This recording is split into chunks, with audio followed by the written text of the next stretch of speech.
So, but you wouldn't not acknowledge that there are some systemic issues. Give me an example. Tell me what you think the most systemic racist issue is. What is it? Well, I would say that because black people, in most cases, in many cases, were descendants of slaves, that racism as an institution, that it just a certain amount of it just exists. 2015. Give me the most blatant racist example you can come up with right now. I think you could probably find evidence that, in general, cops are more willing to shoot if the perpetrator is black than white. What's your basis for saying that? Last year... Well, look, I know a lot of people would say, look what's going on in Chicago. I know what they would say. Yeah. I'm talking about what the facts are. 965 people were shot by cops last year and killed. 4% of them were white cops shooting unarmed blacks. In Chicago in 2011, 21 people were shot and killed by cops. In 2015, there were 7. In Chicago, which is a third black, a third white, and a third Hispanic, 70% of the homicides are black on black. About 40 per month, almost 500 per year last year in Chicago, and 75% of them are unsolved. Where is the Black Lives Matter on that? The idea that a racist white cop and shooting unarmed black people is a peril to black people is BS. It's complete and total BS. And the reason for these so-called activists saying this is the assumption that racism remains a major problem in America. The media, CNN, especially MSNBC, runs down whenever a black cop shoots somebody, and it's some march on Washington. It's ridiculous. Black people, half the homicides in this country are committed by and against black people. Last year there were 14,000 homicides. I'm not talking about suicides. I'm talking about homicides.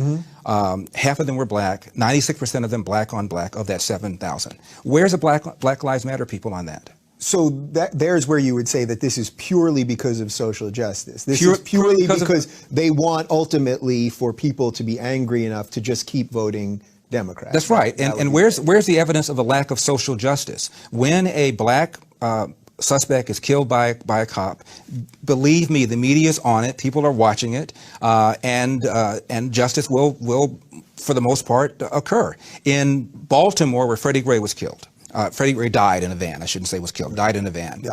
You have a city that's 45% black. City council is 100% Democrat. The majority of city council is black. The top cop at the time was black. The number 2 cop was black. The majority of the command staff is black. The mayor is black. The AG is black. And yet here we are talking about racism. I mean, it's absurd. Yeah. It's absurd. So it's funny. I find myself caught in between this a little bit as a liberal, where I want to always try to defend the other. So in this case, the other being black people, I'm always sympathetic to that. And that, at the same time, I hear you laying out a pretty solid case. These are just the facts. I'll tell you something else, too. There was just a study, University of Washington. And it turns out cops were more reluctant, more hesitant to pull the trigger against a black suspect than a white suspect, probably because of the fear of being accused of racially profiling and the fear that the civil rights establishment was going to come down on them. So if anything, whites are more likely to be shot by a cop under certain circumstances than a black person.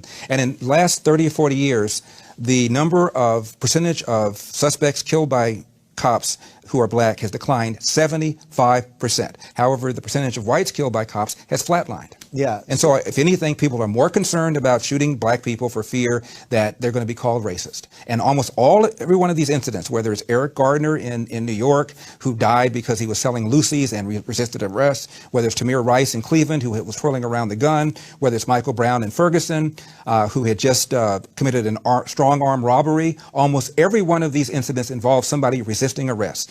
Why don't you just do what the police tell you? My dad said, when I get pulled over, have my hand at 10 o'clock, have my hand at 2 o'clock, say yes, sir, say no, sir, make sure my paperwork is in order. And if I feel the cop is mistreating me, get a badge number and deal with it later on. If Jesse Jackson and Al Sharpton and Obama and the whole group of them told black people to do that, we'd have a lot fewer of these things to deal with in the first place. Yeah. All right. So I'm with you. I'm hearing a lot of what you're saying here. So as a black conservative then, who now you've laid out your case there.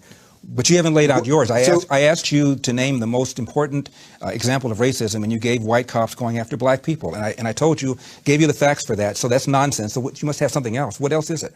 If you think racism remains a problem in America, give it to me. Well, I think it remains a problem. Give it to me. It may not be systemic in that it's not like you're not being hired because you're black, there's no systemic reason, legal reason that exists, that kind of thing. But I think that racism as a general theory exists. I need some specifics. You gave me the white cop thing. What else? Give me another example where you think is a problem.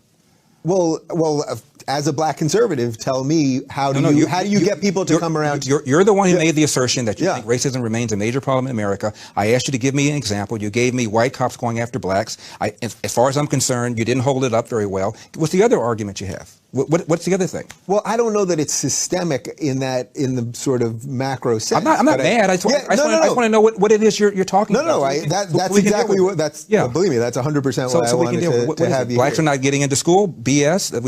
We have affirmative action. So a black person with an SAT and a GPA of X will get into a school faster and easier than a white person with an SAT or a GPA of X. And if going to school is a route to the middle class, you can make an argument that blacks have an easier route to the middle class. If you're talking about about poverty, the poorer you are, the more accessible loans and grants are for you.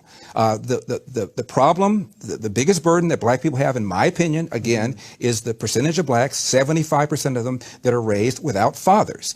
And that has every other social negative consequence connected to it. Crime, not being able to compete economically in the country, being more likely to be arrested. That's the number one problem facing the black community. And when I hear people tell me about systemic racism or unconscious racism, I always say, give me an example, and almost nobody can do it. So the family stuff. So I'll follow your logic there on the family stuff. What can actually be done about that then? I mean, because that's a big reverse the welfare state. In 1890, 1900, you look at census reports. A black kid, believe it or not, was slightly more likely to be born to a nuclear intact family than a white kid.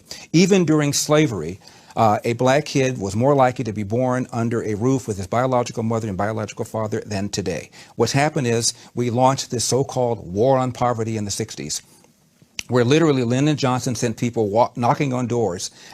I lived in the 60s, and people knocked on doors apprising women of their availability to welfare, provided there was no man in the house.